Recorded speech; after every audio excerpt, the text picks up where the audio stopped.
ভূমি অধিগ্রহণ জটিলতায় দিনাজপুরের হিলির চারমাথা মোড় থেকে মহিলা কলেজ পর্যন্ত 4 লেন রাস্তার নির্মাণ কাজ 3 বছর ধরে আটকে আছে।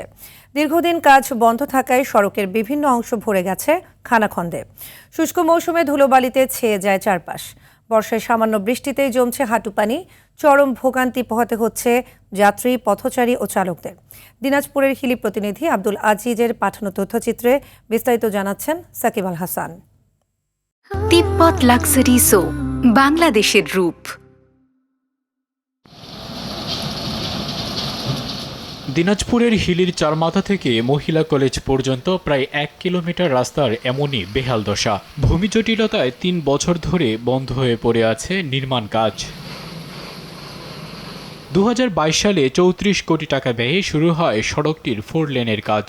এরপর শুধু 90 মিটার পর্যন্ত কাজ শেষে ভূমি অধিগ্রহণ জটিলতায় কাজ বন্ধ হয়ে যায়। দীর্ঘ 3 বছর ধরে আটকে থাকায় রাস্তাটি এখন সাধারণ পথচারী ও যানবাহন চলাচলের জন্য প্রায় অনুপযোগী হয়ে পড়েছে। চরম দুর্ভোগ পোহাতে হচ্ছে স্থানীয় বাসিন্দা ও পথচারীদের। রাস্তা এটা 5 বছর ধরে হচ্ছে এরকম যে কাজ করি গাড়ি পিছনে খাটতে যায়, আয়ের চেয়ে ব্যয় বেশি। গাড়ি চলাচল করলে গাড়ি নষ্ট হচ্ছে, এই হাত পা খুব ঝাঁকি পায়ে ব্যথা করে। গোটা রাস্তাটা ইট বিছাতে বিছাতে 3 তলা হয়ে গেছে। এখানে যত পরিমাণ ইটা বিছাইছে, এই ইটা হলে পারন পাকা রাস্তা হয়, ইটা বাঁচবে। বিগত দিনের থেকে আর রাস্তা খারাপ, এই রাস্তাটা ভালো হলে আমাদের এদিকে চলাচল আরো সুবিধা হয় আর কি। তবে আশার কথা শুনিয়েছেন সমাজ কল্যাণ মন্ত্রী ডাক্তার জাহিদ হোসেন। এটা বিরাট একটা জটিলতা ছিল, যাই হোক আলহামদুলিল্লাহ, আল্লাহর কাছে লাখ লাখ শুক্রিয়া।